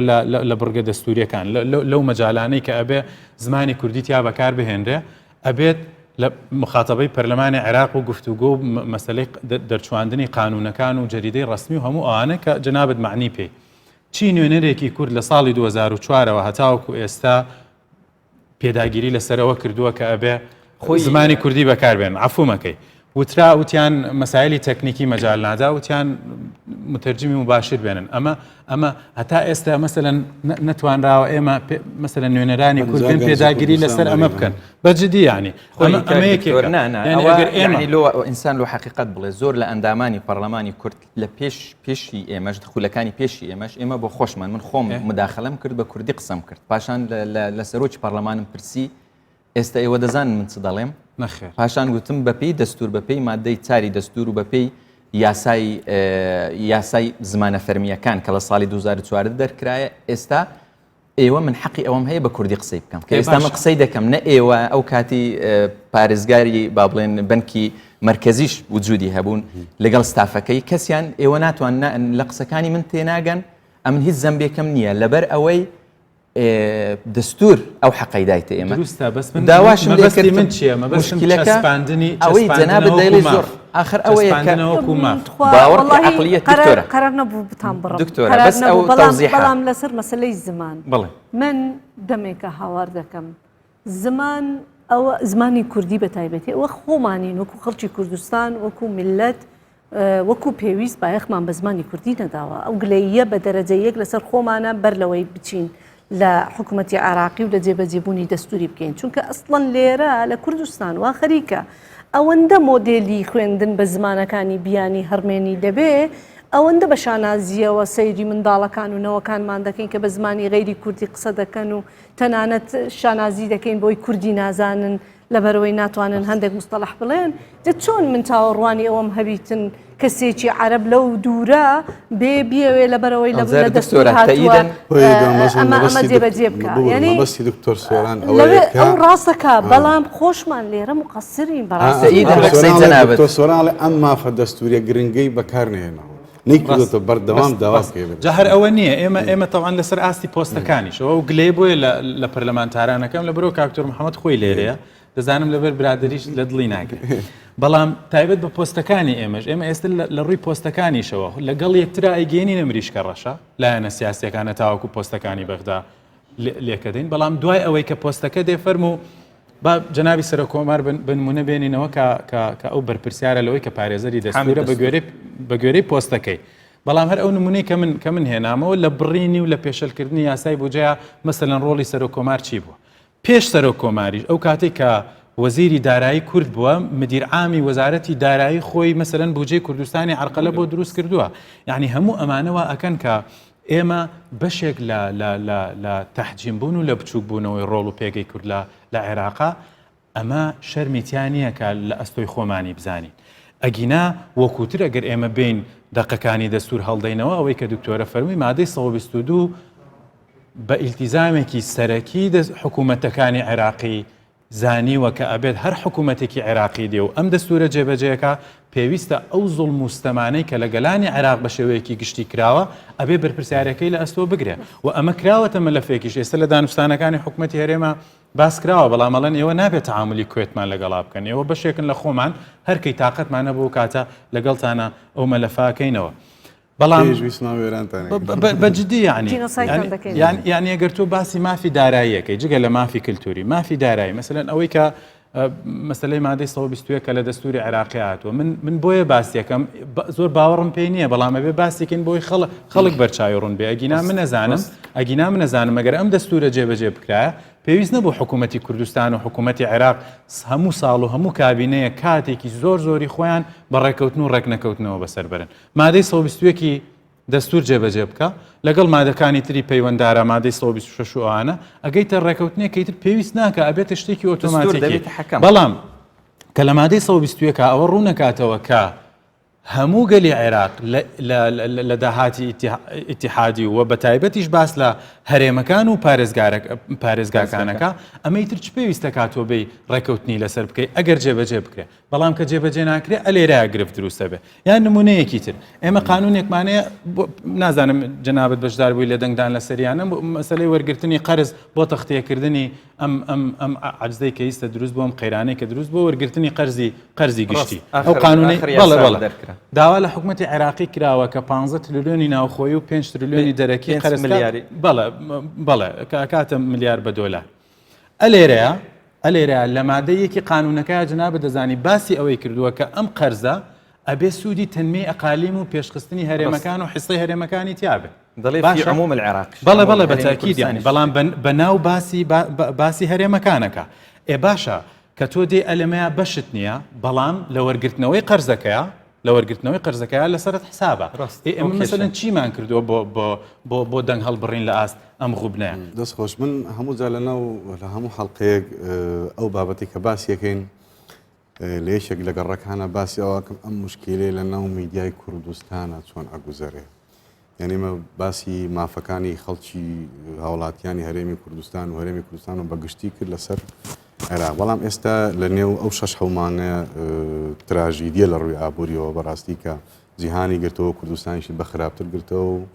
بجە لە بەغداوە بڕاو زۆر کێشەیتر دروست بوو بەڕاستی ئەمە لەناو ئەم کۆڵان و گەڕک و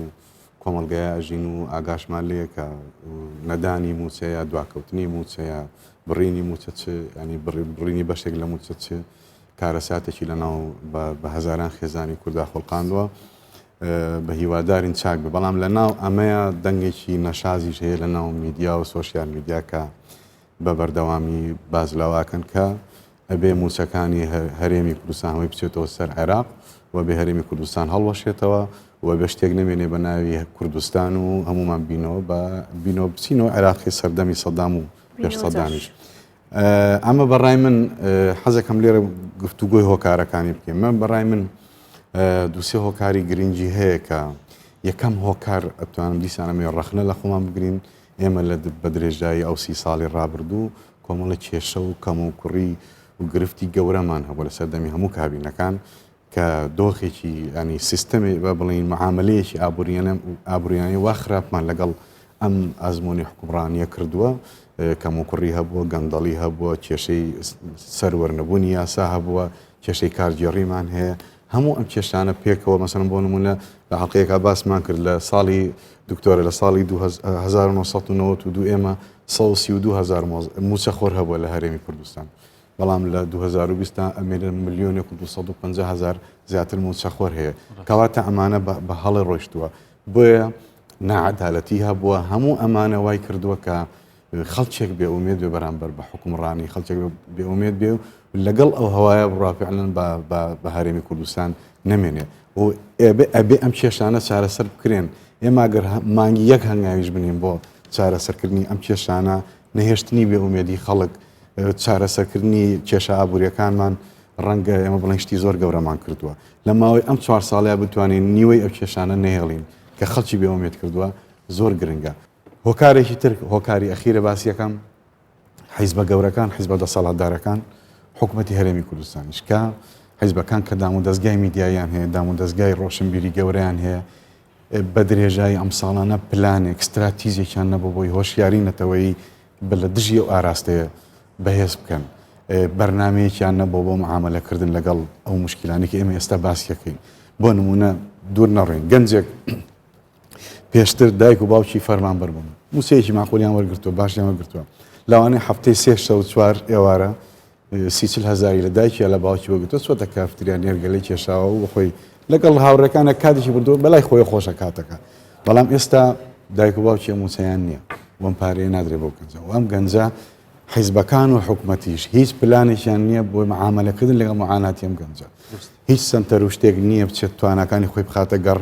دەرفەتێکی کاری بۆ نادۆزرێتەوە دەرفەتی کار زەعیف بە جارێ بەم 6 مانگە بۆی وەستانی بازار و ئەوانە دیسان ڕەنگە سەدان هەزاران شاگردی متشەشخانە و ڕێستۆران گەنجی کورد دەرکرابن لە ئیش کە تۆ پلانت بۆ ئەمەنیە پلانی هزری نەتەوەی و استراتیزی نەتەوەی نێو عاملەکردن لەگەڵ مێشتی خەڵک کەس نیە تێی بگەێنێ بەشێک لە دامەزراوە میدیایەکان و بە تایبەتی سوسیال میدیا بەداخەوە بەشێکی دەورێکی زۆر نامەسئولانە دەبینێ من هەمیشە والێکی دەدەمەوە دەڵێم لە سەردەمی شۆڕژگێڕی و سەردەمی شاخ خۆ بەشێک دەبوو بە شۆڕژگێڕ و دەبوو بە پێشمەرگە بەداخەوە بەشێکیشی لاواستر و تەسلیمی ئەو دەسەڵاتە جەبەروتە دەبوو و زۆر جاروەیە نەک هەر تەسلیم دەبوو چونکە بەشێکی بەس دەویست بەرژەوەندی خۆی بپارێزیم زەرەری بە کەس نەدەگەیان بەڵام بەشێکی ئەوەندە تێکەڵاوی ناوە و مؤسسەیە دەبوو دژی هاوڵاتی و برا و کە سوکاری خۆشی تەنانەت دەورێکی زۆر سلبی دەبوو بە جاسوس و خەڵکی جیرانەکەی خۆی بەگرتن دەدا و بە ئەدامکردنیش دەدا ئەوەی کە ئێستا ڕوودەدا بەرامبەر بە مافی میلەت و پیرۆزیەکانی میلەتێک پیرۆزی چیە ڕەنگە ئەمەش لە لای خەڵکێک لێکدانەوەی جیاواز ئایا چ شتێک پیرۆزە بۆ دەبێت پیرۆز بێ بەڵام ئەوەی کە هەمومان بە پیرۆزی دەزانین یا حدەئاقل ڕێز لە خاکم بگرە ڕێز لە ئاڵایەکە دەگرین ڕێز لە مێژوەکە دەگرێت ڕێز لە قەومیەتەکە و بەها و کولتور و فەرهەنگ و ئەوانە بگرە من هیچ کاتێک لەگەڵەوە نیمە مساومە لەسەر گەندەڵی و نائەدالەتی و کەم و کورتی و ئەو پێشێلکاریانە بکەین کە خەڵکێکی نابەرپرس لەم وڵاتە دەیکەن لەم هەرێمە دەیکەن و کردویانەوە بەردەوامیشن قەت نابێ مساومە لەسەرەوە بکەین و هەمیشە دەبێت زۆر ئازانە پەنجە لەسەر کێشەکاندا بنین بەڵام زۆر گرنگە بتوانین منێکی خوار جیا بکەیەوە لە قەزیە میلەتێک یا خەڵکێکی نابەرپرسی فاسد و نادادپەر کە زۆڵم دەکا بەڕاستی بەرامبەر بە کۆمەڵێک شت دەبێت جیای بکەیەوە لە پیرۆزیەکان و لەوەی کە هەمومان کۆ دەکاتەوە و هەڕەشەکی جددیە و کیانێکە بۆ باڵاکانی ئێمە لەوەدا زۆر جار بەس لە پێناوی ئەوەی من ببم بە کاراکتەرێکی گرنگ و پاڵەوان دێم هەموو ئەوانە زەربی سفر دەکەم لەوەدا زوڵم لە میلەتێک دەکەین وەکو تۆ باست کرد من تەکید دەکەمەوە نان و ئازادی و ژیان بە کەرامەتەوە هەمیشە لە مێژووی میلەتان و ئێمەش بێکەوە هاتووە ئێمە بگەڕێنەوە بۆ قۆناغەکانی شۆڕژگێڕی و خەبات و شاخ خۆوانەی دەبوونە پێشمەرگە لە برسان نەدەبوونە پێشمەرگە ڕەنگە وەڵڵاهی خەڵکێکیان هەبووە لە خانەوادەی زۆر مرەفەهیش بوو دکتۆر و مامۆستا خاوەن بڕوانامە بوون مامۆستا بوون کە ئەو کاتە لە هەشتایەکان بە تایبەتیەوەی مامۆستا بە موچەیەکی زۆر باشی هەبوو بەڵام بە پێچەوانەوە وازی لە موچە دێنا وازی لە کۆمەڵێک ئیمتیازاتی مادی دێنا لە پێناوی ژیان بە کەرامەتەوە لە پێناوی میلەتەکەی بۆیە ئێمە نابێ پرسی میلەتێک لە قوتی ڕۆژانە گرێ بدەین هەرچەندە مەئولەویاتە حەقی مەشروعی خەڵکە دەبێ بژی اینجا دەبێت داوای مافەکانی دیکەی بکە بەڵام بۆ ئێمە سیاسیەکان بۆ ئێمە بەرپرسان بۆ خەڵکێکی میدیاکار بۆ خەڵکێکی ڕۆشنبیر کە ئەمڕۆکە ئەسپی ئەم تەوژمە تاو دەدەن بەڕاستی خۆ خەڵکە سادە و کاسبکارەکە نییە لە سوسیال میدیا ئەم بەلبەلە و ئەم فەوزایە و ئەو حەر بە نەفسیە دروست دەکات ئەوە خەڵکانێکی قەڵەم بەدەست و ڕۆشنبیر و سیاسین کە بەداخەوە بەشێکی لە پێناو بەرژەوەندی تایبەتی بەشێکی لە پێناو بەرژەوەندی گروپی و هەندێکیشی ڕەنگەوا تێدەکا پێی وایە ئەمە دروستە هەندێک ئەخر بمانەوێ نەمانەوێت بە غێر مباشر دەچێتە خانەی بەرژەوەندی نارەکانمان بۆیە بە بۆچوونی من مافی میلەت حەقا ئەم کیانە پارێزراو بێ ئەم مێژووی هەمومانە قوربانیەکان و شەهیدەکانمان پیرۆزن بۆ هەمومان دەبێت ڕێزی لێ بگرین ئەو سەرکردانەی کە خەباتیان کردمان دوو بوون بە دەر لەوەی تێبینیمان لەسەر هەندێک وێستگە هەبێ بەڵام ئێمە هەمیشە سوپاسگوزاریانین بەڵام مافی خەڵکیش جێگای خۆیەتی دەبێت لەسەری بە هیچ شێوەیەک تەنازول نەکەین بەڵام ناکرێت و بێ حەسرەت بخوازی بۆ ڕۆژانی سەردەمی باس نابێ خەڵک بەو شێوەیە گۆش بدەی بڵێ بەعسێکی یا نیزامێکی بەعسی کە نان و قوتی خەڵکی دەبڕی و منداڵی ناو بێشکەی ڕەحم پێ نەدەکرد و سەر دەبڕی و لە گۆڕە بە کۆمەڵەکان ئێمە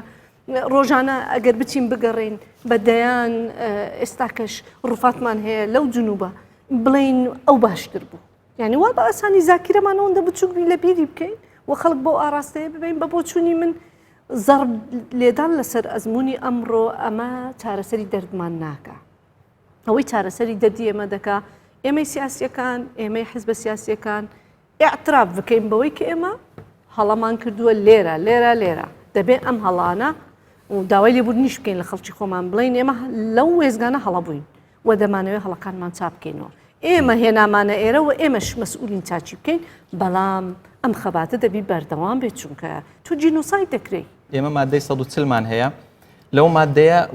وادەیەک دیاری کراوە کە کۆتایی ساڵی 2007 کە پێویستە ئەو سێ ڕێکارە تەطبیع و ئیحصا و ئیستیفتاء جێبەجێ بکرێ، وەکو یعنی لە دەستور وان نووسراوە بۆی پەلە بکرێ ئەم ئیجراعاتانە جێبەجێ بکرێ، کەچی زۆرێک لە سیاسیەکانی عێراق دەڵێن ئەو مادەیە مادەمەیتە، مادەیەکی مردووە چونکە دەبووە لە ساڵی 2007. تەنانەت گەیشتە ئەوە پرسیاریان ئارەستەی محکەمەی ئیتیحادی کرد، محکمە اتحادیە ئەوە بۆ ڕەتی کردەوە کە مادەکە ئەو باشێ هەبوو ئەو مادەی ڕەت هەرچەندە زۆر وازحە کە ساڵی 2007 وەکو استعجال بۆ ئەوەی استعجال بکەن و عەجەلە بکەن ئەم مادەیە جێبەجێ بکەن. مناطقی متنازع عەلەیها کە لە دەستور هاتیە، من زۆر لەگەڵ پەرلەمانتاران و سیاسیەکانی عێراق گفتوگۆم کردە، پێیان وایە ئەو متنازع عەلەیها ئیمانیان پێی نییە، هەرچەندە لە دەستوریش هاتووە، دەڵێن ناوچە جێناکۆکەکان لە نێوان دەوڵەتانە، لە نێوان یەک دەوڵەت نییە، چۆن دەبێت لە نێوان عێراق و هەرێمی کوردستان کە جزئێکە لە عێراقی، ینی ئیمانیان بە دەستور نییە. بە بەڵگەی ئەوەی کاک بەرهەم باسی لە مزاهرات کرد، خەڵکی وەسەط و جنوب انتفاضەی کرد و هەموو یعنی ئەو مزاهراتە ئەو خۆپیشاندانیان کە ئەنجامدا لە دژی ئەو طبقە سیاسیە فاسدەی کە لە ماوەی 15 ساڵی ڕابردوو هیچ خزمەتگوزاریەکیان پێشکەش نەکردووە، کەچی طبقەی سیاسی بۆ معالەزەکردنی ئەم دۆخە داوای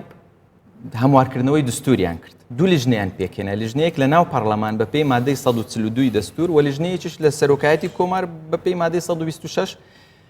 ئەو مادانێک کە کاریان لەسەر کردووە هەمووی پەیوەندی بە هەرێمی کوردستانەوەی پەیوەندی بە فدرالیەتەوەیە، یعنی دەیانەوێت دەستوریش یعنی لەو دۆخە لەو وەزع خراپەی کە ئێستا خۆیان تێکەوتون بیر لەوە دەکەنەوە کە هەرێمی کوردستان هەڵبوەشێتەوە، بیر لەوە دەکەنەوە کە ئەو مافە دەستوریانەی کە تەثبیت کراوە لە دەستور و کە پەیوەندی بە یعنی تعزیزی فدرالیەت دەکە دەیانەوێت ئەوانە یعنی ئەوانە ئەو مادانە نەمێنن. من تعلیقێکم لەسەر قسەی دکتۆرە چنار سەبارەت بەوەی کە لە هەرێمی کوردستان احتیمام بە زمان نادەن. یەک لە مفارقەکان ئەوەیە کە یعنی ئیجازەی سیاقا یان مۆڵەتی لێخوڕین لە هەرێمی کوردستان تەنها بە عەرەبی دەنووسرێ، کەچی لە عێراق بە عەرەبی بە کوردی دەنووسرێ. ئەوە یەک لە مفارقەکانە، یعنی بەڕاستی کارەساتە. ئەوەی جەنابەت باست کرد کە بۆ ناهێڵن لە ناو پەرلەمان تەرجمە هەبی، بۆ ناهێڵن مەسەلەن حتى لە ئەنجومەنی وەزیران و لە کانی تر، ئەوە هەر تەکیدی ئەوە دەکاتەوە ئەوان بە هیچ شێوازێک لەگەڵ دەستور نیە، بە هیچ شێوازێک لەگەڵ تەعەدودیەت و تەعایوش نینە، بە هیچ شێوازێک نایەنەوێ کورد وەکو و هاوڵاتیشی بەڕاستی دەرەجە یەک وەکو عەرەب، هەرچەندە دەستور زۆر وازح و قانونیش. ئەوە معلومە دکتۆر، بەس ئێمە خۆمان چیمان کردووە، ئێمە خۆمان دەبێت چی بکەین. پرسیارە گرنگەکە ئەوەیە کێشەکە ئێمە عەفومەکەی ئێمە لە 100 ساڵی ڕابردووە بە سەراحەت نە ئێمە خۆمان بە عێراقی زانی و دەزانی، نە ئەوانیش ئێمە بە عێراقی دەزانن و نە ئەم دووشتە تێکەڵی شەبن. بەڵام ئێمە ئەگەر ئێستا پراگماتیکی بین نە تەلاقیش وەردەگرین، کەواتە ئەگەر پراگماتیکی بین و ئەگەر واقعی بین و لە ڕووی واقعیەوە قبوڵی کەین، ئێمە لە ناو وڵاتێکی ئەوان من لە سەرەتا شاوتم یعنی بۆی تووشی ئەوە لە میسالیت و ئەوانە دوورکەوینەوە. ئێمە لە ناو ئەم فەوزایە ئەژین، لە ناو ئەم فەوزایە ئێمە خۆمان چیمان کردووە و پێویستە چی بکەین و نەمان کردووە. ئێستا گرنگە چی من دەمەوێت قسە لەسەرەوەی ئێمە ئێستا عەفومەکە، ئێمە ئێستا شەڕەکە لە دوای ئەم ڕێکەوتنە ئەکەوێتە پەرلەمانەوە کە قانونی بوجێت. مەسەلەن ئێوە ئێستا نوێنەرانی کورد چۆن حازرن بەوەی مەسەلەن ئامادە بن کە خۆی ئەو شەڕاستی مۆزوعی قانونی بودجە و شەڕێکی گەورەیە. ئێستا ئەو 320 ملیارە کە ئێستا ڕەوانە دەکرێت تا یعنی بڕیاروایە تا موازنە تەثبیت یعنی قانونی موازنە دەربکرێ، ئەوە باشە، بەڵام لە بەڕاستی دەرکردنی قانونی موازنە و تەثبیتکردنی حەسەی هەرێمی کوردستان لە ناو موازنەی ساڵی 2021 شەڕێکی قورسی دەبێت، چونکە بەڕاستی لایەنە سیاسیەکان یعنی زۆربەی کوتلە سیاسیەکان معارضن و تەسەوەر دەکرێت هەوڵ بدەن یعنی زۆرترین تەنازل بە هەرێمی کوردستان بکەن و کەمترین التیزام یعنی التیزامیان هەبی بەرامبەر بە هەرێمی کوردستان. بۆیە زۆر پێویستە نەک تەنها ئێمە دەزانین وەکو جەنابەت باست کرد دۆخەکەی ئێمە لە عێراق زیاتر سیاسیە، یعنی وەفدی مفاوض و حکوومەتی هەرێمی کوردستان سەرۆکایەتی هەرێمی کوردستان پێویستە ئەو وەزعە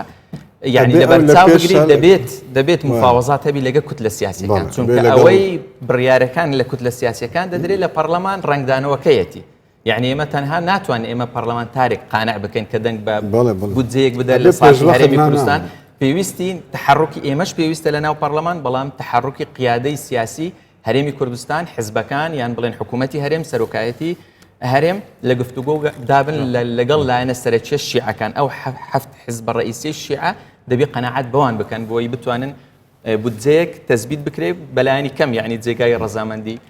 خەڵکی هەرێمی کوردستان ئێمە گرفتەکە لە لای خۆمانە و چارەسەرکردنیشی لە دەستی خۆمانە بۆچی لەبەرەوەی ئەبێ ئێمە دان بەو حەقەتەیە بنین و ئەو برینە پەنجەی لەسەردا بنین کە مای نیگەرانەیەکی قوڵە ئێمە کە ئەوە بۆ 30 ساڵە چێ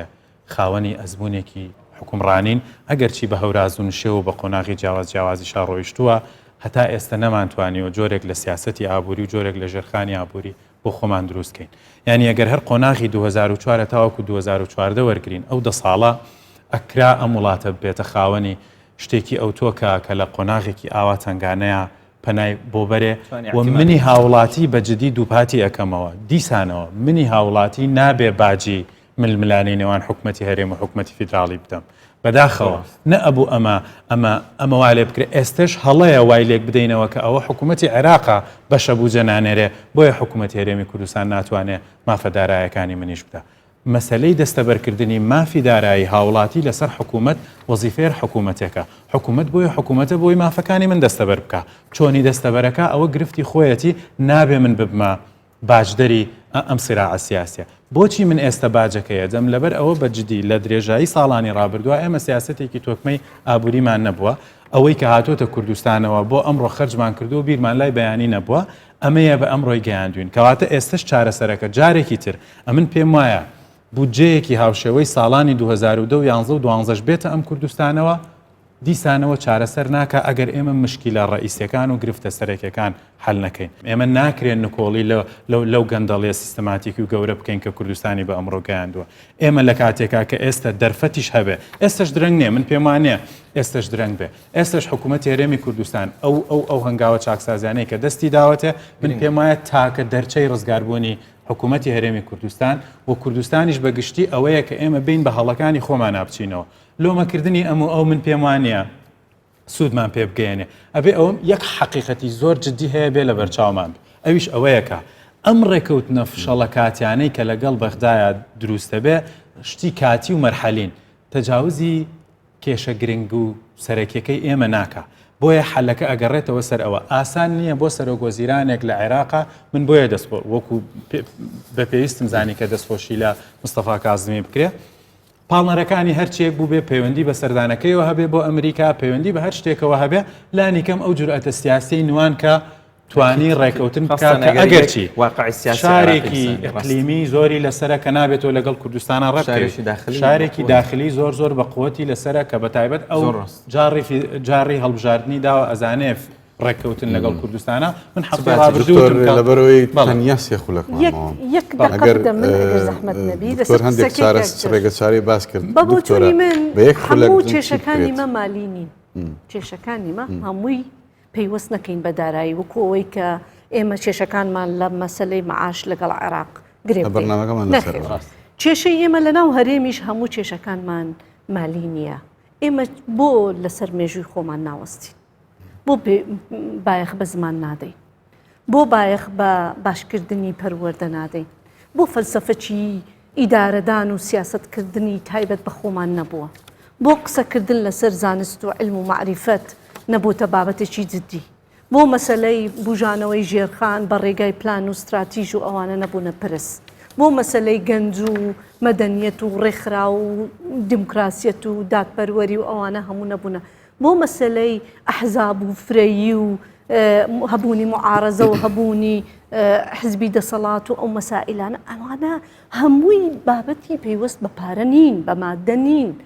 ئێمە پێویستە ئەم کیانە ئەم هەرێمە بە کۆی جومگەکانی ژیانی کۆمەڵایەتی ژیانی پەروەردەیی ژیانی سیاسی ژیانی دادپەروەری ژیانی دموکراسی ژیانی مەدەنی و ئینجا دارایی و کە جومگەیەکی گرنگە اینجا ئەویش یەکێکە لە جومگەکە هەمووی بەیەکەوە شەن و کەو بکەین ئەسەن بۆ بە ئیتیهامی عێراق نەکەین و بەغدا نەکەین ئێمە لە 2023 گەڕاینەوە ئەوێ وایە وە لە 2004 لەگەڵ ڕوخانی ڕژێمی بەعس ئێمە گرێدراین بەوێ بە کۆمەڵک حقوق و مافوەوە بەڵام پێشتر خۆمان ئیدارە دەکرد لە ڕاپەڕین بەدواوە خۆمان چێ دەستی گرتوین ئیش لەسەر بایەقدان بە زمان و کولتوری خۆمان بدەین هەموو ئەرێ بەڕاست هەموو پرسانە پارەی پێویستە پێم وانە بەشێکی هەر خودی سەرمایە مرۆیی هەیە خەڵکانە دەتوانین ئیستیسماری بکەین بۆیە بە بۆچوونی من لە ئێستاشدا ئاخیر خاڵ کە چارەسەرە ئەویش ئەوەیە پێویستە بڵین هەڵەمان کرد لێرە هەمومان دەبێت بڵین دەبواە ئەم دەرفەتانە بۆ هەندێشت بخۆزینەوە ململانەی ئەرێ بەڕاست ململانەی حزبی بینی حزبەکانی ئێمە بۆ بێتە ململانەی سەرمایە بۆ نەبێتە ململانەی لەسەر پێشکەشکردنی باشترین خزمەتگوزاری و ژیان و کەرامەت و هەموو شتانە بۆ خەڵکی خۆمان بۆیە بە بۆچوونی من دەبێت لە ئێستاوە بڵین تا ئێستا کۆمەڵک هەڵەمان کرێ زۆر دەستکەوتمان هەیە زۆر پلانێکمان هەبێ بۆ بێکەوە ململانێ دەکەین لە هەڵبژاردن ململانێ دەکەین پێکەوە منافەسە دەکەین بگەینە دەسەڵات بەڵام لە هەندێک مەسائل ململانێ ناکەین چونکە ئەمانە پرسیینەتەوەی و نیشتیمانین سوپاس دکتۆر یەک خولەک چارەسەر چی بکرێ باشە بۆ باشترین ڕێگە بۆ گەیشتن بە مافەکان طبعا مش تأكيد دەکەمەوە وەکو تایتڵی بەرنامەکەش یعنی مشاکلی ئێمە تەنها مشاکلی دارایینین بەڵام ئێمە کە ئێستا وەرەقەیەکی اقتصادی بە قوتمان لە بەردەستدانیە دەبێت بایخێکی زۆر بە مەسەلەی موچە بدرێ ئەوە لەگەڵ هیچدا نیە بەڵام بۆ بەدەستێنانی مافەکانی تر ئێمە یعنی پێویستمە بە چەند هەنگاوێکە یەک لە هەنگاوەکان ئەوەیە کە بەڕاستی لە بەغدا پێویستە قیراەیەکی خوێندنەوەیەکی درست و ڕاست بۆ مەشهدی سیاسی عێراقی ئێستا مەشهدی سیاسی لە عێراق گۆڕاوە وەکو پێشتر نیە پێشتر تقریبا دەتوانین بڵێن سراعێکی مەذهبی بوو ئێستا سراعێکی شیعیە سراع لەسەر سوڵتە سراع لەسەر یعنی ململانەی نێوان ماڵی شیعە چێ دەتوانێت دەسەڵات بگرتە دەست شیعە دەتوانین بڵێن ئێستا سێ گروپن گروپێک خۆی بەنیزیک لە شەقام دەزانی گروپێک خیتابێک ادعا دەکە کە خیتابێک و گوتارێکی نیشتیمان پەروەرانەی هەیە و گروپێکیش عێراقیانە و گروپێکیش موالی و نزیک لە ئێران هەرێمی کوردستان دەبێت یعنی لە مەودووە مەبەستم یعنی بڵە بە دەبێت تعامل لەگەڵ ئەو واقعە بکە تا ئێستا هەرێمی کوردستان لایەنە سیاسیەکان تا ئێستا لەو معادلەی عێراق داخل نەبووینە بە شێوازێک یعنی نەداخلی طبعا شیعەکان سونەکان داخل بوون سونەکان بەشێشیان لەگەڵ کوتلەی فتح بوو یان کوتلەی بینا بە سەرۆکایەتی هادی العامری بەشێشیان لەگەڵ کوتلەی ئیسلاح بوون بە سەرۆکایەتی مقتەدا سەدر سونە ئێستا لە ژێر باڵی شیعان بەڵام کورد تا ئێستا داخلی ئەو معادلەینم بەبەستم لە ئێستادا کورد کە داخل نەبووە کارێکی ڕاستی کردووە چونکە دۆخەکەی ئێستا ئەوەی پێویستە بینیمان دەنگمان نەدا بۆ محەممەد تۆفیق علاوی چونکە شیعەکان هەمووی لەسەری کۆک نەبوون دەنگمان نەدا بۆ زورفیش چونکە شیعەکان لەسەری کۆک نەبوون دەنگماندا بۆ کازمی چونکە ناو شیعە هەمووی لەگەڵی بوو مەبەستم ئێستا داخلی ئەو معادلەیە نەبووینە بەڵام سیاست وەکو دەڵێن لعبة المصالح گەمەی بەرژەوەندیەکانە ئەگەر لە انتخاباتی داهاتوو یان لە حکوومەتەکانی تر کە تەشکیل دەبن بە بەرژەوەندی زانرا و لە ساڵحی مافەکانی هەرێمی کوردستان بوو دەکرێت ئێمە وەکو کوردیش داخلی ئەو معادلەی دوای ئەوەی ئێمە خۆمان یەک بخەین بەلایانی یەک بگرن ئێمە یا لە بەغدا نەبین یا لە بەغدا بووین ئەبێ کارابین لە نێو ئەم کێشانەیە بەداخەوە دەنگێکی نەشاز بێسڵەمینەوە بێترس بێشەرم بەبێ ڕێزگرتن لە هەموو قوربانیانەی کە دراوە بە درێژایی مێژوو باز لەواکە کە ناوی کوردستان نەمێنێ هەرێم هەڵوەشێتەوە و موچەکانمان بچێتە سەر عێراق بۆ ئەوانی کە ئەو بانگەشەیەکەن لە میدیا لە هەر شوێنێک ئەیکەن لە هەر لە بەغدا لە هەر ناوەندێکەوە ئەیکەن کە کوردن و ئەو قسانە ئەکەن بۆ ئەو بەرپرسانش کە بەردەوامن لە گەندەڵی و لە پێناو گیرفانی خۆیان ڕۆژ بە ڕۆژ خەڵکی کوردستان بێئومێد دەکەن تەنیا بە سەرهاتێکی زۆر کورتە جێڕمەوە ساڵی 1854 ڕێبەری سپی پێستەکانی واشنتۆنی ئەمریکای ئەو سەردەما داوا لە ڕێبەری هندیە سوورەکانەکە ئەڵێ ئەو ناوچەی کە تا ئێستا لە بەردەستی ئەو وەختە لە بەردەستی هندیە سوورەکان بووە ئەڵێ پێمان فرۆشە و تەواو واز لەو خاکە بێنن ڕێبەری هندیە سوورەکان ئەگەر هەڵەنە منای دوامیشە ئەڵێ پەیامێکی زۆر گرنگیان پەیامێکی مێژوویە بەڵام لە بەشێکی ئەڵێ ئەم داوا سیر و سەمەرەی ئێوە چییە ئێمە چۆن بتوانین بۆنی خاک و هەوای پاک و هاژەی ڕووباری خۆمان فرۆشین ئێمە چۆن بتوانین ئاسمانی بێگەرد و گەرمی خاکی خۆمان بفرۆشین. هەموو بستێکی ئەم خاکە بۆ گەلی ئێمە مقدەسە و پیرۆزە. هەموو مێروویەک، هەموو مارێک، هەموو گامێشێک، هەموو ئاسکێک، هەموو ئەسپێک، تەنانەت بۆنی گوڵەبۆن خۆشەکان، سڵە سنەوبەرەکان، شنەباکانی ئەم خاکە هەمووی بۆ ئێمە پیرۆزە. ئێوە پێم بڵێن چۆن دەتوانین نیشتیمان و بیرەوەری میلەتێک و مێژووی گەلێک بە پارە بفرۆشین. تا ئاڵلقەیەکی تر خواتان لەگەڵ.